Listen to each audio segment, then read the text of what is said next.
Secretary General Olivier Beau from AFP, Agence France Presse. Good afternoon. Good afternoon.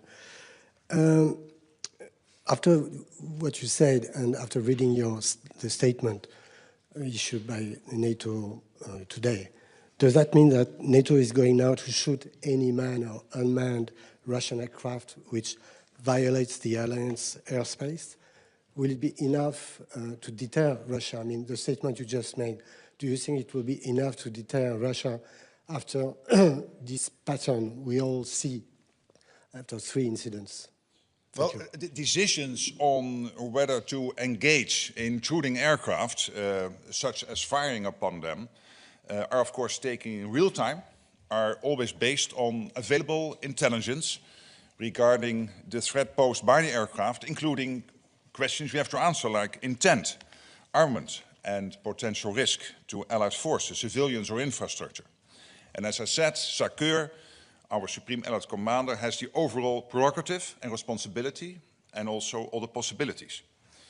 In the latest airspace violation we discussed today in Estonia, NATO forces promptly intercepted and escorted the aircraft without escalation, as no immediate threat was assessed. All right, 4th row, all the way on the end.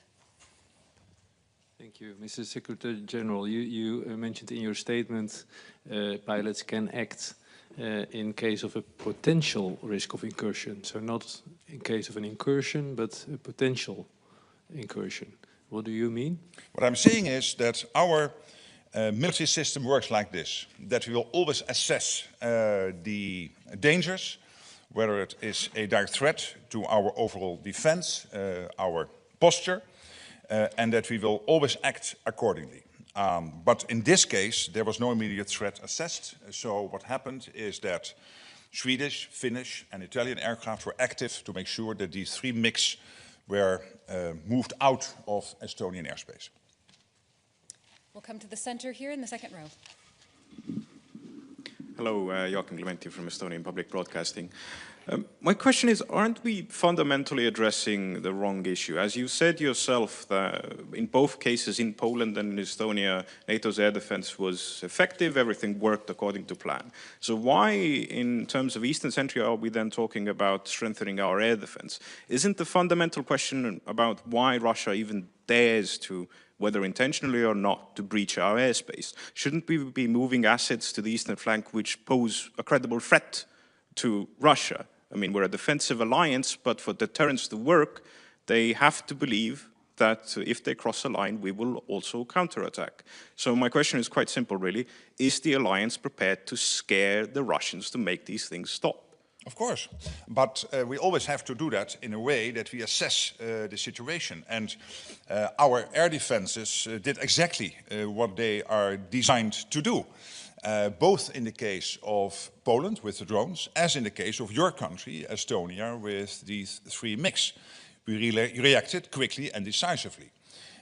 We brought together, as I said in my statement, about 10 days ago now, Eastern Sentry, which will help to basically strengthen even further our deterrence and defense on the eastern flank and also in other parts of NATO territory where necessary.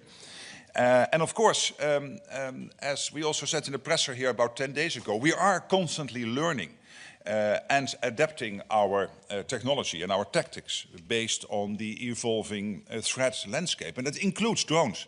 So one of the reasons why we launched Eastern Sentry is to make sure that these latest drone technologies and that long term it is not sustainable to take down a, let's say, 1,000 or 2,000 costing drone by a 500,000 or 1 million costing missile, so that you need your drone interceptors also at the level we want it to be, is part of Eastern Sentry. And we're working very hard to make sure that also there we learn from, for example, Ukraine through JTAC, based in Poland. That is the joint NATO-Ukraine organization where we basically capture all the lessons from the war in Ukraine, but also through Pierre von Jay, who is leading our Supreme Allied Command transformation.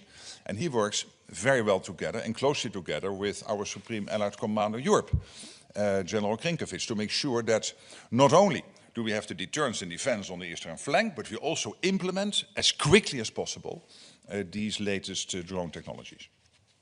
All right, on the right behind the cameras, please.